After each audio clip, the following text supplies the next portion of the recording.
નવસારીમાં રાઇડ તૂટવા મામલે મોટો ખુલાસો થયો છે। મેળાની મંજૂરી મામલે બેદરકારી સામે આવી છે। મેળામાં રાઇડ તૂટ્યા બાદ વિડીયો વાયરલ થઈ રહ્યો છે અને મેળામાં ફાયર એનઓસી અંગે બેદરકારીનો આ વિડીયો છે। પાલિકાના ડ્રાઈવર ફોરમેન પાસે સહી કરાવાઈ હતી। એનઓસી પર ડ્રાઈવર પાસે ફાયર ઓફિસર તરીકે સહી કરાવાઈ હતી। વાયરલ વિડીયોમાં ડ્રાઈવરે પણ કર્યો છે આ મોટો ખુલાસો। तो ड्राइवर जयेश सोलंकीનો વિડીયો વાયરલ થયો છે। પાલિકા ચીફ ઓફિસર સામે જ કહ્યું છે કે મેં સહી કરી હતી। હવે સવાલ એ થઈ રહ્યો છે કે આખરે મેળામાં કોઈ મોટી આગ દુર્ઘટના ઘટે તો જવાબદારી કોની નક્કી કરવામાં આવે? શું આવી ઘટના બાદ આવા અધિકારીઓ પોતાને બચાવવા માટે નાના કર્મચારીનો ભોગ લઈ રહ્યા છે? શું આ કાવતરું રચાઈ રહ્યું છે? આવી ઘટના બાદ પાલિકાના ચીફ ઓફિસર સામે પણ યોગ્ય કાર્યવાહી થવી જરૂરી છે કે નહીં? સવાલ એ થઈ રહ્યો છે। શું ડ્રાઈવર પાસે ફાયર એનઓસીની સહી કરવાનો અધિકાર છે? નથી તો એ કરી કેવી રીતે? અને જો આ સહી કરી છે તો તેની ચકાસણી પણ કેમ ન કરવામાં આવી? કારણ કે રાજકોટમાં જે રીતે આગ દુર્ઘટના ઘટી હતી અને ત્યારબાદ મેળા હોય કે આવી રીતે જાહેર કોઈ જગ્યાએ કાર્યક્રમો હોય ત્યાં ખાસ સાવચેતી રખાતી હોય છે। શું કે બીજું શું ચાલે? મેં કે આપણામાં ફાયર ઓફિસર કોણ હમણાં તો ચાર્જમાં એ કરેલું છે ને, ચાર્જમાં ના આપેલો છે અને ઇન્ચાર્જ ફોરમેન તરીકે। એટલે મેડમને પૂછ્યું તો મેડમ કે કઈ નહીં કે આપણાથી બી સહી થાય એમ કે ઇન્ચાર્જ ફોરમેન ઇન્ચાર્જ ફોરમેન તરીકે। ઓકે અરે આ લોકો ને કઈ મેડમ એમ સેમ નહીં કરતો એમ નથી કહેતા એટલે આ લોકો ને એનો છે અપાઈ ગઈ કે નહીં નથી આપી હજી ખબર નહીં, હજુ તો મંજૂરી લેતા છે। આપણે અહીંથી તો આપી દીધી, વાંધો નહીં। હવે ફાઈન એનો છે અપાઈ ગઈ ને પણ નથી અપાઈ હજી બાકી। કેમ કે તમે અહીંથી થોડું અટકી ગયું, હજી તો જાહે એસપીમાં। એ તો મને ખબર અહીંથી મંજૂરી લે હજુ તો એસપીમાં જાહે। એ લોકોની જે સર્કલ મીટિંગ જે ગઈ ને તેની અંદર આપણી સહી બાકી હતી। મને હમણાં ઉપર ગયો ને તો એવી વાત મળી કે જયેશભાઈ સાઈન કરી આવી। હા સાઈન તો મેં મેડમને હંભે કહ્યું, મેડમને પૂછી તમારી પોસ્ટ કઈ છે? મારી પોસ્ટ ડ્રાઈવર, પણ ઇન્ચાર્જ ફોરમેન તરીકે મને વધારાની કામગીરી આપેલી છે। એટલે ફાયર આવ્યું ને? હા આવ્યું બરાબર, ખરેખર હકીકત જ છે ને। ફોન આવતા એટલે મેં નહીં એટલે મેં મારી વાત ઓલરેડી ઉપર થઈ ને એટલે તારી જ મને વાત મળી કે ફાયરનું આવી ગયું તો ફાયરની એનઓસી મેં કીધું અપાઈ કાઢી। અહીંયા કોઈ ઓફિસરની મૂડ નહીં મળે એટલે આ લોકો કાયદેસર સુરત જવા પડે। નવસારી આવે, આપણે ડિવિઝન નવસારી આવે પણ તે સુરત વાળો જ આવે કે નહીં? જવું પડે છે યાર, પેલા હું કે રિજનલ ફાયર રિજનલ ઓફિસર જ કરે કે નહીં? એટલે તમે કઈ એવી માં ભાઈ વાત ચર્ચા આવી એટલે મેં કીધું કેવી રીતે તપાસ કરવાની આવે, જે સવાર તપાસ આપણે આપણી રીતે કરી દઈએ પણ ઓફિસર સિગ્નેચર ઓફિસર સિવાય કોઈ નહીં કરી શકે। તમારે સીઓ સાથે લડવું પડે કે ભાઈ નહીં, મેં લડવાનો છે। સીઓ નીકળી ગઈ। મેં તમારી પોસ્ટ કહી છે? મારી પોસ્ટ ડ્રાઈવર, પણ ઇન્ચાર્જ ફોરમેન તરીકે મને વધારાની કામગીરી આપેલી છે। એટલે ફાયર આવ્યું ને? હા આવ્યું। તો આપ જોઈ રહ્યા છો અને સાંભળી પણ રહ્યા છો કે કઈ રીતે એક ડ્રાઈવર કહી રહ્યો છે કે સહી મેં ખુદ કરી છે। સવાલ તો અધિકારી ઉપર પણ થવા જોઈએ કે અધિકારીઓએ કેમ એ તપાસ ન કરી? વધુ અપડેટ મેળવીશું સંવાદદાતા ભાવિન પાસેથી। જી ભાવિન, સવાલ અહીંયા એ છે, ડ્રાઈવર ખુદ કબૂલી રહ્યો છે કે હા મેં સહી કરી હતી, પરંતુ જેટલો ડ્રાઈવર જવાબદાર છે એટલા તો અધિકારી પણ જવાબદાર છે ને કે સહી કોણ કેવી રીતે કરી જાય છે? આ તો આ એક દુર્ઘટના છે, મોટી આગની ઘટના બની હોય અથવા તો એવી કોઈ મોટી જાનહાનિ થઈ હોય અને ત્યાં આવી રીતે જો કોઈ પણ સહી કરી જાય તો તંત્ર ઉપર સવાલ ઊભા થાય છે।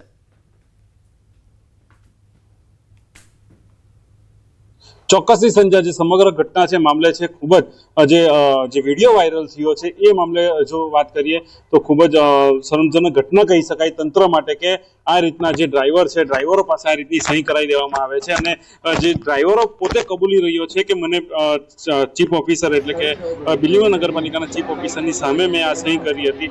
અને આ જે સમગ્ર ઘટના છે એમાં આ પણ સમજાવવું કરી શકાય કે જે રીતના આ રાઈડ તૂટી પડવાની ઘટના છે, પરંતુ જો આ મેળામાં ચકડોળમાં જો આગ લાગવાની ઘટના મોટી બનશે તો રાજકોટમાં જે રીતના ગેમ ઝોનમાં લોકોના જીવ ગયા હતા એવા પ્રકારની પણ ઘટના અહીંયા બની શકે છે। પરંતુ આમાં જવાબદાર કોને ઠેરવવામાં આવશે છે લાસ્ટમાં સંધ્યા કે જો અધિકારીઓ જે છે આ રીતના પોતે આવી રીતના ડ્રાઈવરો પાસે કે એની પાસે સહયોગ કરાવી દેતા હોય છે, જે ખરેખર બિલીમોરા નગરપાલિકામાં અધિકારીઓ છે એમની ગંભીર બેદરકારી કહી શકાય કે પછી આવી ઘટનાઓ બન્યા બાદ પોતે છટકબારી જો શોધી રહ્યો અને પહેલેથી જ આપણે પ્લાનિંગ કરતા હોય નાના વ્યક્તિઓનો ઘટનાનો આમાં ભોગ લેવાય એવી જો ગણતરી થતી હોય તો એવું ચોક્કસથી કહી શકાય કે આ તદ્દન આ પ્રકારનું આયોજન થયું હોય અને એના માટે આ પ્રકારની સહી કરવાનું પહેલેથી જ પ્લાનિંગ હોય. પરંતુ સંધ્યા આપને રોકવાનો પ્રયત્ન કરીશ કે ઘટના સ્થળે હાલ જે FSLની ટીમો છે એ પણ પહોંચી ચૂકી છે, એટલે કે હવે ઘટના બન્યા બાદ જે તંત્ર છે એ તંત્ર હવે જાગી ચૂક્યું છે અને પહેલા જો તંત્ર જાગતે તો આ પ્રકારની ઘટના ન બનતે. FSLના જે અધિકારીઓ છે એ પણ અહીંયા પહોંચી ચૂક્યા છે. આપને હું સીધું ત્યાંના દ્રશ્ય બતાવવાનો પ્રયત્ન કરીશું. કેમેરામેનને કહીશ કે સીધા આપણે જે ઘટના બની છે ત્યાં જઈશું અને જે સમગ્ર ઘટના છે એ મામલે જે રીતના FSLની ટીમો પહોંચી ચૂકી છે અને જે ચેકિંગ ચાલી રહ્યું છે એ કેમેરામાં દ્રશ્યો સીધા બતાવવાનો પ્રયત્ન કરીશું. સંધ્યા આ જે દ્રશ્ય છે સીધા જ્યાં જે રાઈડ તૂટી પડી હતી અને જે તૂટી પડવાથી જે 5 લોકો ઇજાગ્રસ્ત થયા છે ત્યાંના દ્રશ્યો છે અને હાલ જે FSLની ટીમ છે સુરત અને વલસાડના જે FSLની ટીમોની મદદ લેવામાં આવશે અને જે સત્ય હકીકત કયા કારણોસર આ જે રાઈડ તૂટી પડી હતી એ સમગ્ર મામલે હાલ તપાસના ધમધમાટ શરૂ થઈ ચૂક્યા છે. પરંતુ સંધ્યા સૌથી મોટી વાત છે કે હવે તપાસના ધમધમાટ કરીને શું ફાયદો? જે લોકો હતા એ લોકોનો જીવ પણ જોખમાય એવી પરિસ્થિતિ હતી. મોટી દુર્ઘટના બનશે કારણ કે FSLની ટીમ જે તપાસ કરી રહી છે એને પણ થોડુંક સમજાવવાનો પ્રયત્ન કરો. શું ચેક કરવામાં આવી રહ્યું છે? દોરડું જે તૂટેલું છે તે ચેક કરવામાં આવ્યું છે. સામાન્ય રીતે કોઈ પણ રાઇડ્સ હોય તો તેમાં કેટલા માણસો બેઠા હોય છે, તેનું વજન ચેક કરવામાં આવે છે, કેટલું વજન ખમી શકે છે એ પણ ચેક કરવામાં આવતું હોય છે. અહીંયા જે તપાસ ચાલી રહી છે એને થોડુંક વિસ્તારથી સમજાવશો. ચોક્કસથી સંધ્યા જે સમગ્ર જે તપાસ છે એ વિસ્તારથી જો સમજાવવાનો પ્રયત્ન કરીશું તો કે આ જે રાઈડ છે એ અંદાજિત 50 ફૂટ જેટલી ઉપર જતી હોય છે. કેમેરામેનને હું કહીશ કે જે દર્શક મિત્રોને બતાવે કે કઈ રીતની રાઈડ હતી. આ ટાવર રાઈડ છે અને આ ટાવર રાઈડ સંધ્યા 50 ફૂટ જેટલી ઉપર સુધી જતી હોય છે અને ત્યારબાદ ફરી રાઈડ નીચે આવતી હોય છે. આ સમગ્ર જે રાઈડનો જે જૂનો કહેવામાં આવે છે એટલે કે જે સિટિંગ એરેન્જમેન્ટ છે જે રાઈડમાં જે બેસવા માટે આવતા હોય છે પ્રવાસીઓ કે વ્યક્તિઓ એના માટેની આ જે 32 લોકો એક સાથે બેસી શકે એ રીતની સિટિંગ અરેન્જમેન્ટ હોય છે અને આ પોલ હોય છે. પોલથી જે લોકોને છે જકડી રાખવામાં આવતા હોય છે એટલે કે કોઈ બહાર ન પડી જાય એ માટેની આ એક સિસ્ટમ હોય છે. અને આ તાર વડે એટલે કે લોખંડના હેવી તાર હોય છે અને એ તારના એનાથી આ રાઈડ મોટર સાથે કનેક્ટેડ હોય છે અને એનાથી આ આખી જે ઝૂલો છે રાઈડ છે એની ઉપર તરફ પુલ કરવામાં આવે છે અને ત્યારબાદ પ્રેશરથી પુશ થાય છે. એટલે કે આ રીતની જે સમગ્ર રાઈડ છે હાલ જે FSLની ટીમ છે એ આ તારની ચકાસણી કરી રહી છે કે તારની ગુણવત્તા કેટલી હતી, શું છે એ પ્રકારની જે હાલ જે સ્ટેબિલિટી છે એટલે કહી શકાય કે ઝૂલાની જે સ્ટેબિલિટી છે એનું પણ ચકાસણી હાલ જે FSLના અધિકારીઓ છે એમના દ્વારા કરવામાં આવી રહ્યું છે. અને ખાસ કરીને સંજય જો વાત કરવામાં આવે તો આ પ્રકારની જે ઘટના બનવાથી મેળો જે ચાલી રહ્યો હતો રાતના મોડું એટલે કે 11 વાગ્યાની ઘટના છે. શ્રાવણનો અંતિમ સોમવાર છે અને જે શ્રદ્ધાળુઓ છે સોમનાથ પરિસરમાં એ રાતથી ચાલુ થઈ જાય છે. અંદાજિત લાખો લોકો અહીંયા દર્શનાર્થે આવતા હોય છે અને મેળાની મોજ માણતા હોય છે.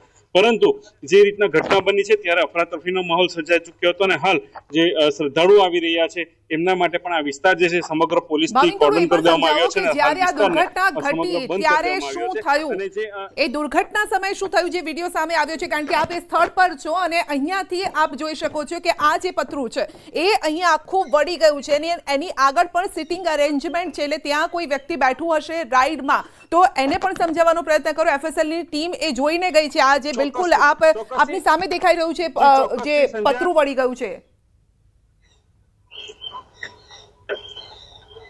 ચોક્કસથી સંજય હું ફરી બતાવવાનો દર્શક મિત્રોને પ્રયત્ન કરીશ. પરંતુ સૌથી પહેલા એ વાત કરીશ કે આપણી પાસે જે વિડીયો છે એ વિડીયોમાં જે અંદર રાઈડમાં જે યુવાનો છોકરાઓ બેઠા હતા એમના જે ફેમિલી એટલે કે એના માતા પિતા વિડીયો ઉતારી રહ્યા હતા અને સીધું એ રાઈડ તૂટી રહી છે, નીચે જઈ રહી છે પ્રેશરથી એ પણ વિડીયો સામે આવ્યો છે. બીજી બાજુ જે આ તાર હતો હું દર્શક મિત્રોને બતાવવાનો પ્રયત્ન કરીશું કે આ તાર જે છે આ તારો તૂટવાના કારણે આ રીતના તારો જે છે તૂટી જવાના કારણે આ રાઈડ સીધી નીચે પટકાઈ હતી અને આ જે પતરું છે એ પતરાની નીચે પણ જે કેટલાક એંગલો છે એ પણ તમને હું દર્શક મિત્ર કેમેરામેનને કહીશ કે બતાવવાનો પ્રયત્ન કરીશું કે જે રીતના જે પતરું લોખંડની ચેનલો હતી એંગલો હતી એ પણ તૂટી ચૂકી હતી જ્યારે આ પડ્યું હતું ત્યારે આ દ્રશ્યોમાં સીધા હું બતાવવાનો પ્રયત્ન કરીશ. કેમેરામેનને કહીશ કે અંદર બતાવે કે જે રીતના જે તમામ ચેનલો છે લોખંડની ચેનલો એ પણ ધડાકાભેર આમાં તૂટી ચૂકી હતી અને એ તૂટવાના કારણે સીધું આ જે છે રાઈડ જે છે સીધે નીચે આવી ચૂકી હતી. FSLના અધિકારીઓ હાલ સમગ્ર જે છે પરીક્ષણ કરી રહ્યા છે, ચેકિંગ કરી રહ્યા છે કે કઈ રીતની પરિસ્થિતિ જી, પણ સવાલ હજુ એ વાત છે કરવાનો કે સજ્જન પ્રયત્ન કરીશું મંજૂરી FSL ના કેવી રીતે અધિકારી મળી? સાથે. ભાવિન, કઈ આપણે એ રીતની? ડ્રાઈવરની જે વાતચીત છે અને આપણે ફરી બતાવીશું, સંભળાવીશું, જેથી તંત્રને પણ ખબર પડે કે શું ચાલી રહ્યું છે, કયા પ્રકારની લાલિયાવાડી ચાલી રહી છે અહીંયા, કે કોઈ જ જોનાર કોઈ નથી. સાંભળો, એ ડ્રાઈવરે ખુદ કબૂલ્યું છે કે હા મેં સહી કરી હતી. શું કહ્યું બીજું શું સાંભળો. ચાલે? મેં એવું કે આપણામાં ફાયર ઓફિસર કોણ હમણાં અહીંયા? હમણાં તો ચાર્જમાં એ કરેલું છે ને, ચાર્જમાં ના આપેલો છે હા. પણ ઇન્ચાર્જ ફોરમેન તરીકે. એટલે મેડમને પૂછ્યું હા. તો મેડમ કે કઈ નહીં કે તો આપણાથી બી સહી થાય એમ કે ઇન્ચાર્જ ફોરમેનમાં ને? ઇન્ચાર્જ ફોરમેન તરીકે ઓકે જોજો ઓકે. ફ્લિપકાર્ટ. અરે આ લોકો એટલે મેં મેડમ એમ સેમ નહીં કરતો હતો. એમ નથી કહેતા એટલે આ લોકોને એનઓસી અપાઈ ગઈ કે નહીં, નથી આપી હજી. ખબર નહીં, હજુ તો મંજૂરી લેતા છે. આપણે અહીંથી તો આપી દીધી, વાંધો નહીં. હવે ફાયરની એનઓસી અપાઈ ગઈ ને પણ? નથી અપાઈ હજી બાકી. કેમ કે તમે અહીંથી થોડું અટકી ગયું, હજી તો જાહે એસપીમાં. એ તો મને અહીંથી ખબર. મંજૂરી લે પણ હજુ તો એસપીમાં જાહે. એ લોકોની જે સર્કલ મીટિંગ જે ગઈ ને તેની અંદર આપણી સહી બાકી હતી. એટલે મેં મને મેડમ મને હમણાં ઉપર ગયો ને તો એવી વાત મળી કે જયેશભાઈ સાઈન કરી આવી. હા સાહેબ, તો મેં મેડમને હમણાં કહ્યું, મેડમને પૂછી નહોતું. તમારી પોસ્ટ કઈ જો? મારી પોસ્ટ ડ્રાઈવર, પણ ઇન્ચાર્જ ફોરમેન તરીકે મને વધારાની કામગીરી આપેલી. એટલે ફાયર આવ્યું ને? હા આવ્યું. તો બરાબર, ખરેખર હકીકત જ છે ને. ફોન આવતા એટલે મેં તમને નહીં નહીં એટલે મેં મારી વાત ઓલરેડી ઉપર થઈ ને એટલે તારી જ મને વાત મળી કે ફાયર નું આવી ગયું. તો ફાયર ની એનઓસી મેં કીધું અપાઈ કાઢી. અહીંયા તો કોઈ ઓફિસર ની મૂડ નહીં મળે એટલે આ લોકો કાયદેસર સુરત જવા પડે.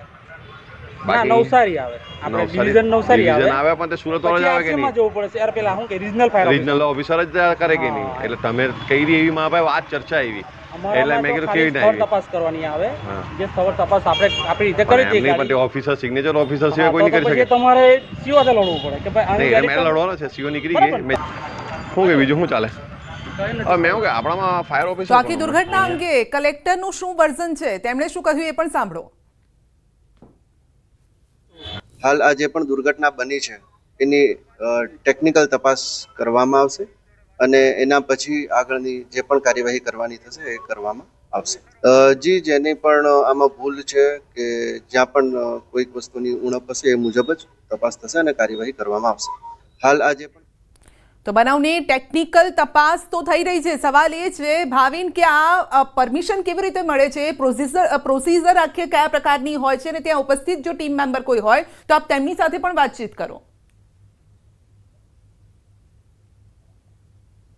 ચોક્કસથી સંધ્યા, જે સમગ્ર જે પ્રોસિજર છે એ સ્થાનિક લેવલ એટલે કે મામલતદાર કક્ષાએ અરજી કરવાની હોય છે અને ત્યારબાદ પ્રાંત અને કલેક્ટર અને સંબંધિત અધિકારીઓ એટલે કે ડીજીવીસીએલ છે, મિકેનિકલ વિભાગ છે અને સાથે જ જે આરએનબી વિભાગ છે કે સ્ટેબિલિટી માટેનું આરએનબી વિભાગ છે, ફાયર વિભાગ છે, આ તમામ જે 5 જે ડિપાર્ટમેન્ટ છે એની મંજૂરી લેવાની હોય છે અને 20 થી વધુ જે સભ્યો છે આ કમિટીમાં, એ કમિટીની મંજૂરી બાદ આને મંજૂરી આપવામાં આવતી હોય છે. પરંતુ ક્યાંક ને ક્યાંક આમાં બેદરકારીઓ છતી થઈ ચૂકી છે અને કોઈ ગંભીરતા કોઈ દાખવી ન હતી અને કઈ રીતના આને મંજૂરી આપવામાં આવી એ જ સવાલો સામે આવી રહ્યા છે. એફએસએલની ટીમ પહોંચી ચૂકી છે, એફએસએલના અધિકારી જે છે એ હાલ ચેક કરી રહ્યા છે. ફરીથી દર્શક મિત્રોને બતાવવાના પ્રયત્ન કરીશું કે જે એફએસએલના અધિકારીઓ છે એ સમગ્ર આ જે છે સ્થળનું નિરીક્ષણ હાલ કરી રહ્યા છે.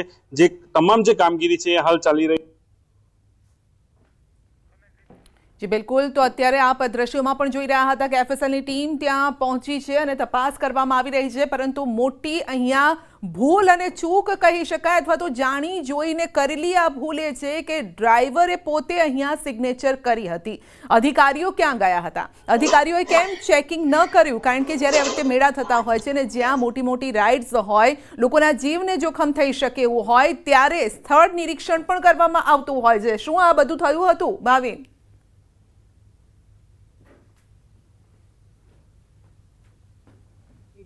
જે રીતના ડ્રાઈવરને સહી કરવાની જે વાત છે તેમાં ડ્રાઈવર પણ ખુદ બોલી રહ્યો છે કે હું મેડમની સામે સહી કરી હતી. એટલે કે ચોક્કસી સંધ્યા સમગ્ર મામલે કહી શકાય કે જે રીતના જો ડ્રાઈવરને સૂચના આપવામાં આવી હોય, બની શકે કે ડ્રાઈવરને સૂચના આપવામાં આવી હોય કે ફાયર અધિકારી તરીકે તમે અહીંયા સહી કરો અથવા ઇન્ચાર્જ ફાયર ઓફિસરને એમને તાત્કાલિક નિમણૂક કરી દઈએ. પરંતુ સૌથી મોટો સવાલ એ છે સંધ્યા કે આ રીતની જો ઇન્ચાર્જ પાસે સહી કરાવવાની થતી હોય છે, ફોરમેન એક જો આવી રીતના ગંભીર બેદરકારી કહી શકાય કે આવી રીતના મેળાની મંજૂરી આપવાની છે, લોકો હજારો લાખો લોકો સોમનાથ મેળામાં આવતા હોય છે અને ત્યાં જે ફાયર વિભાગની જે સૌથી મહત્વની જે મંજૂરી કહી શકાય, NOC કહી શકાય, એ પણ જો આવી રીતના ડ્રાઈવર પાસે એટલે કે ફોરમેન પાસે જો જવાબદારી આપી દેવામાં આવતી હોય છે તો સમજી શકાય છે સંધ્યા કે કેટલી મોટી બેદરકારી વહીવટી તંત્રની છે, પાલિકા ચીફ ઓફિસરની છે કે આ રીતની સહી કરવા માટે એમને જવાબ કહેવામાં આવે છે કે તમે એ સહી કરી દો અથવા તો ડ્રાઈવર એમની સામે સમક્ષ સહી કરી શકે. ચીફ ઓફિસર કહી શકે કે ના તમારી સહી નથી એ દબોચાઈ જાય અને મોટી માછલીઓ છે તરીને આગળ જતી રહે. સવાલ અહીંયા એ જ ઉભો થઈ રહ્યો છે. તંત્ર ઉપર આ મોટા સવાલ ઉભા થઈ રહ્યા છે. આપનો આભાર ભાભી.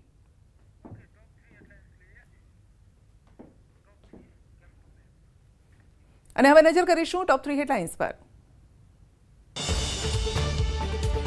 નવસારીમાં લોકમેળામાં મોટી દુર્ઘટના, ચાલુ ચકડોળ તૂટતા ચાલકો ઘાયલ. કે ચારકોલ રેસ્ટોરન્ટના મહિલા વોશરૂમમાં સફાઈ કર્મીએ ફોન મૂક્યો. છેલ્લા 3 કલાકમાં મુંબઈમાં વરસાદે છોતરા ફાડ્યા, અનેક વિસ્તારો પાણી પાણી.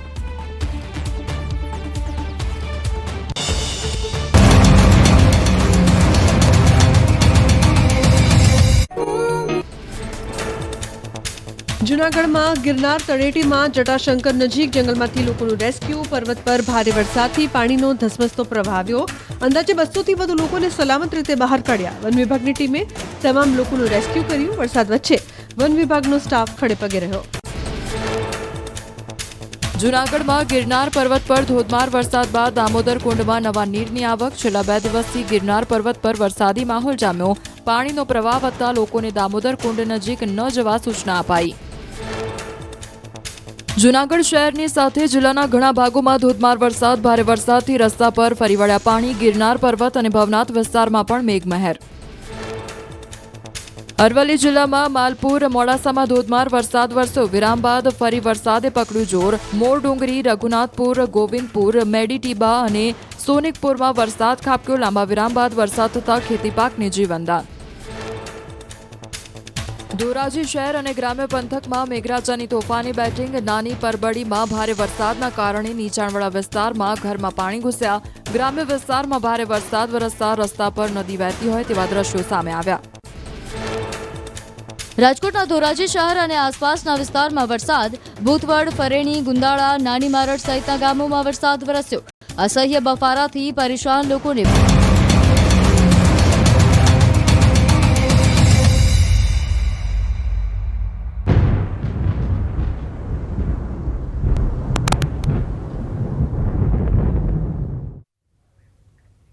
તો હવે ગુજરાતમાં મેઘરાજા મચાવી શકે છે તાંડવ. મહારાષ્ટ્રથી ગુજરાત તરફ આવશે સિસ્ટમ અને ગુજરાત પર 5 સિસ્ટમની અસર થશે. એટલે વરસાદ પણ ભરપૂર રહેવાનો છે. એક તરફ મહારાષ્ટ્રમાં પણ જોરદાર વરસાદ છે મુંબઈમાં અને બીજી તરફ ગુજરાતમાં પણ મેઘરાજા તાંડવ મચાવવા માટે તૈયાર છે.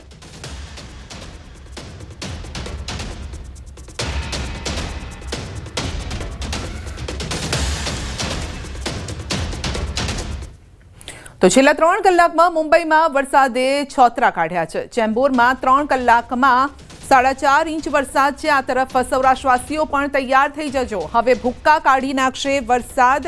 તો સૌરાષ્ટ્રમાં પણ ભારે વરસાદની આગાહી છે. અંબાલાલ પટેલે કરી છે મોટી આગાહી. તો ભૂક્કા કાઢી નાખશે આ વરસાદ અને અંબાલાલે કહ્યું છે કે 20-21 ઓગસ્ટમાં ભારે વરસાદની આગાહી છે. અમરેલી, ઉના, મહુવામાં અતિ ભારે વરસાદની આગાહી છે. જૂનાગઢ, ગીર સોમનાથ, દ્વારકામાં પણ અતિ ભારે વરસાદની આગાહી છે. તો કોઈક ભાગમાં 12 ઇંચ જેટલો પણ વરસાદ થઈ શકે છે. જૂનાગઢમાં પણ ભારે વરસાદ થવાની શક્યતા છે. પશ્ચિમ સૌરાષ્ટ્રના પોરબંદર, દ્વારકાના કેટલાક ભાગોમાં ભારે વરસાદની શક્યતા. ઉત્તર સૌરાષ્ટ્રના કેટલાક ભાગોમાં ભારે વરસાદની શક્યતા છે. 21મી તારીખ બાદ દક્ષિણ ગુજરાતમાં કંઈક વરસાદનું પ્રમાણ ઘટી શકે. પુનઃ તારીખ 24થી દક્ષિણ ગુજરાતમાં વરસાદનું પ્રમાણ વધી શકે. એટલે તારીખ 27 સુધીમાં દક્ષિણ ગુજરાતના ભાગોમાં ભારેથી અતિ ભારે વરસાદ થતાં નવસારીના ભાગોમાં, સુરતના ભાગોમાં, આહવા ડાંગના વરસાદના ભાગોમાં ભારેથી અતિ ભારે વરસાદ થશે. તાપી નદીનું જળસ્તર વધવાની શક્યતા રહેશે. દક્ષિણ ગુજરાતની નદીઓમાં પૂર આવવાની શક્યતા રહેશે. આ ઉપરાંત દક્ષિણ સૌરાષ્ટ્રના ભાગોમાં ભારેથી અતિ ભારે વરસાદ થવાની શક્યતા રહેશે. તારીખ 19 ને 20થી 20-21માં દક્ષિણ સૌરાષ્ટ્રના ભાગોમાં, જૂનાગઢના ભાગમાં ભારે વરસાદ થવાની શક્યતા રહે છે. આ ઉપરાંત ઉના, મહુવા વગેરે ભાગોમાં ભારે વરસાદ થવાની શક્યતા રહે છે. અમરેલીના ભાગોમાં ભારે વરસાદ થવાની શક્યતા છે. કેટલાક ભાગમાં અતિ ભારે વરસાદ થવાની શક્યતા રહે છે. અને બોટાદના ભાગમાં ભારે વરસાદ થવાની શક્યતા છે. 27 ઓગસ્ટ સુધીમાં પૂરની સ્થિતિ સર્જાશે અને દક્ષિણ ગુજરાતમાં અતિ ભારે વરસાદની આગાહી છે. તો 20-21 ઓગસ્ટમાં મધ્ય ગુજરાતમાં વરસાદ થશે. ભરૂચ, જંબુસર, વડોદરા, બોરેલીમાં પણ ભારે વરસાદની આગાહી. મહેસાણા, પાટણ આ સાથે હારીજમાં પણ વરસાદ થઈ શકે છે. અમદાવાદ, ગાંધીનગરમાં મુશળધાર વરસાદની શક્યતા છે. 21 તારીખ પછી વરસાદ ઓછો થઈ શકે છે. 24 તારીખ પછી વરસાદ વધી શકે છે. અમદાવાદ, ગાંધીનગરમાં પણ તારીખ 20-21માં મુશળધાર વરસાદ થવાની શક્યતા રહે છે. ત્યારબાદ 20-21 બાદ તારીખ 27 સુધીમાં પણ રાજ્યના ઘણા ભાગોમાં વરસાદ થવાની શક્યતા રહે છે. કેટલીક નદીઓમાં પૂરની સ્થિતિ રહે છે. ખાસ કરીને નર્મદાના સાવ વિસ્તારમાં ભારે વરસાદ થતાં નર્મદા બંધનું જળસ્તર વધી શકે છે અને નર્મદા બે કાંઠે થવાની શક્યતા રહેશે. સાબરમતી નદીમાં પણ પાણીનો આવરો આવશે. તાપી નદીનું જળસ્તર વધશે. કાવેરી નદીનું જળસ્તર વધશે. એટલે સૌરાષ્ટ્ર તો ઘણી નાની નદીઓમાં પૂરની શક્યતા રહેશે. એટલે તારીખ 27 સુધીમાં ભારેથી અતિભારે વરસાદ થતાં જનધને કાળજી રાખવી. છેલ્લા 3 કલાકમાં મુંબઈમાં ઝમાઝમ વરસી રહ્યો છે વરસાદ. ચેમ્બુરમાં 3 કલાકમાં 4.5 ઇંચ વરસાદ છે. ભાઈખલ્લામાં 3 કલાકમાં 4 ઇંચ વરસાદ. દાદરમાં પણ 3 કલાકમાં 4 ઇંચ વરસાદ. વડીમાં પણ 4 ઇંચ વરસાદ છે. વિક્રોલી, પરેલમાં પણ 4 ઇંચ જેટલો વરસાદ વરસ્યો છે. માટુંગા, સેવરીમાં પણ 3 ઇંચ વરસાદ છે. મુંબઈના ઘણા ભાગોમાં સવારથી જ ભારે વરસાદ વરસી રહ્યો છે. ગીરગાંવ ચોપાટી પરના દ્રશ્યો પણ સામે આવ્યા. ભારે વરસાદના કારણે શહેરના ઘણા ભાગોમાં પાણી ભરાઈ ગયા છે. હવામાન વિભાગની આગાહી મુજબ મહારાષ્ટ્ર સહિત ગુજરાતમાં પણ ભારે વરસાદની આગાહી છે. માયાનગરી મુંબઈમાં પણ ભારે વરસાદના કારણે જનજીવન અસ્તવ્યસ્ત થઈ ગયું છે. પાણી ભરાઈ જવાના કારણે પરિવહન સેવાને પણ અસર થઈ છે. તો લોકોને અવરજવર કરવામાં પણ મુશ્કેલીનો સામનો કરવો પડી રહ્યો છે. હવામાન વિભાગે વરસાદને લઈને મહારાષ્ટ્રના ઘણા જિલ્લાઓમાં રેડ એલર્ટ જાહેર કર્યું છે. હવામાન વિભાગે એલર્ટ જાહેર કર્યા બાદ બીએમસીએ લોકોને ઘરમાં જ રહેવાની અપીલ કરી છે. હવામાન વિભાગના જણાવ્યા મુજબ બંગાળની ખાડી પર ઓછું દબાણ છે, જેના કારણે ઘણા વિસ્તારોમાં ભારે વરસાદની શક્યતા. તો પુણા, નાસિક, ગડચિરોલી, સતારા, જલગાંવમાં પણ વરસાદ છે. ઓરેન્જ એલર્ટ અત્યારે આપવામાં આવ્યું છે. ભારે વરસાદના કારણે અંધેરી સબવે પણ બંધ કરાયો છે. તો રેડ એલર્ટ જાહેર થયા પછી ભારે વરસાદના કારણે ઘણા વિસ્તારોમાં પાણી ભરાઈ શકે છે. સવારે પડેલા વરસાદના કારણે Andheri subway, Milan subway, Mumbai, Gandhi market, કોલા સહિત ઘણા મુખ્ય સ્થળોએ પાણી ભરાઈ ગયા. પાણી ભરાઈ જવાના કારણે ગાંધી માર્કેટ વિસ્તારમાં લોકોને અવરજવર કરવામાં મુશ્કેલીનો સામનો કરવો પડ્યો. વરસેલા મુશળધાર વરસાદના કારણે રસ્તાઓ પાણીમાં ડૂબી ગયા છે. આ ઉપરાંત રેલવે ટ્રેક અને પાર્કિંગ સ્થળો પર પાણી ભરાઈ ગયા. વરસાદના કારણે લોકોને ઘણી મુશ્કેલીનો સામનો કરવો પડ્યો. फोर व्हीलर, टू व्हीलर या ऑटो रिक्शा को यहाँ तक ना पहुँच पाए क्योंकि जो पानी है उसका लेवल जो है वो लगातार बढ़ता चला आता है. इसी वजह से अंधेरे समय को बंद कर देगा तो अंधेरी या बरसात ना बने. अभी जो आपकी ताकि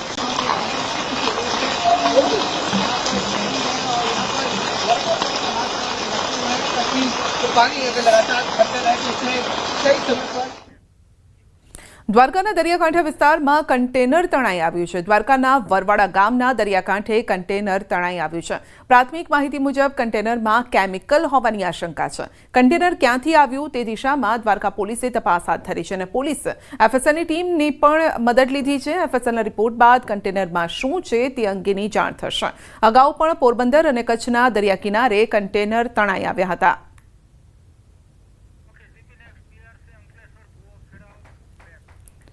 અંકલેશ્વરથી હાંસોટને જોડતા સ્ટેટ હાઈવે પર ઉતરાજ ગામ નજીક મુખ્ય માર્ગને અડીને મોટો ભૂવો પડતા સ્થાનિકોએ અકસ્માતની ભીતિ વ્યક્ત કરી છે. હાંસોટ અને સુરતને જોડતો સ્ટેટ હાઈવે અડીને આવ્યો છે અને ત્યાં જ ભૂવો પડ્યો છે.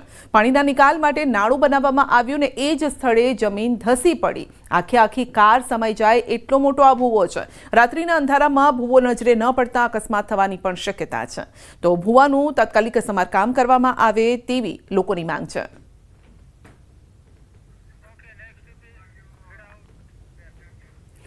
રાજ્યની સરકારી શાળાઓમાં મોટી સંખ્યામાં શિક્ષકોની જગ્યાઓ ખાલી છે ને ત્યારે શિક્ષણ વિભાગ દ્વારા 11 માસ માટે કરાર આધારિત જ્ઞાન સહાયકની અરજીઓ મંગાવવામાં આવી છે, જેને લઈને શાળા સંચાલક મંડળના પ્રમુખનું નિવેદન છે. તેમણે કહ્યું છે કે જિલ્લા વાઇઝ યાદી તૈયાર કરવામાં આવે જેથી શાળાને શિક્ષકો મળી રહે. શાળા સંચાલક મહામંડળે શિક્ષણ વિભાગમાં રજૂઆત કરી છે. બાળકોનું શિક્ષણ ન બગડે તે માટે મંડળ દ્વારા માંગ કરવામાં આવી છે.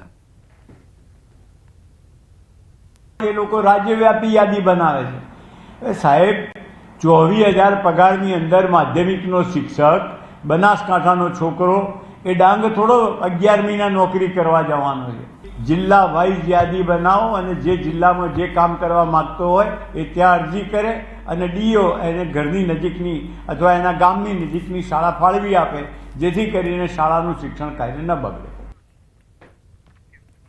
વડોદરાના સાવલી તાલુકાના ભાદરવા ગામે હાલના સરપંચ પતિ અને પૂર્વ સરપંચ પતિ વચ્ચે બબાલ થઈ. પાણી છોડવા મુદ્દે બોલાચાલી બાદ મારામારી થઈ ગઈ. ભાજપ સમર્થક બંને નેતાઓ વચ્ચે મારામારી થતા શિસ્તબદ્ધ પાર્ટીના લીરે લીરા ઉડ્યા છે અને ભાજપના પૂર્વ તાલુકા પ્રમુખ અને હાલના સરપંચ પતિ મૈપતસિંહ રાણા અને પૂર્વ ભાજપ જિલ્લા પંચાયતના સદસ્ય અને પૂર્વ સરપંચના પતિ અશોક ગામીચી વચ્ચે મારામારી થઈ હતી. મામલો પોલીસ સ્ટેશન મથકે પહોંચ્યો અને તે પહેલા બંને જૂથોએ સમાધાન કર્યું. તો ભાજપના બે નેતાઓ વચ્ચે મારામારી થતા સમગ્ર તાલુકામાં ચર્ચા અત્યારે ચાલી રહી છે. મારામારીનો આ વિડીયો પણ વાયરલ થઈ રહ્યો છે.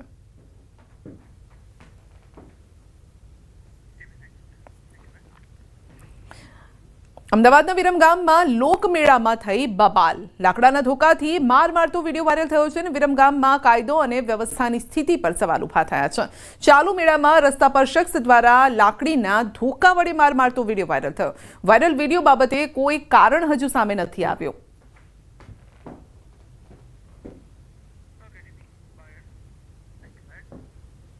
અરવલ્લીના બાયડમાં જાહેરમાં બે જૂથ વચ્ચે મારામારી થઈ. મોડાસા બાયડ સ્ટેટ હાઈવે બાનમાં લેવામાં આવ્યો. મૂર્તિના વિસર્જન સમયે ડીજેના બે સંચાલકો આમને સામને આવી ગયા હતા. બેફિકરપૂર્વક તેઓ હાઈવે પર ઊંચા અવાજે ડીજે વગાડીને બબાલ કરી હતી. હાઈવે પર બે ટોળા આમને સામને આવી ગયા અને મારામારીનો વિડીયો સોશિયલ મીડિયામાં વાયરલ થયો. રવિવારના દિવસનો વિડીયો હોવાની આ વિગત છે.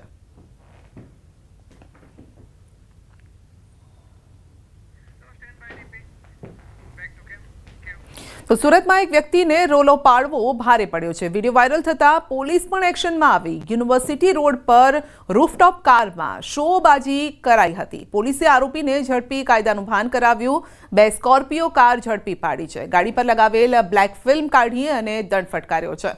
તો કારના કાફલા સાથે રોડ શો કરવામાં આવ્યો હતો અને પોલીસે અન્ય કારની શોધખોળ પણ હાથ ધરી છે.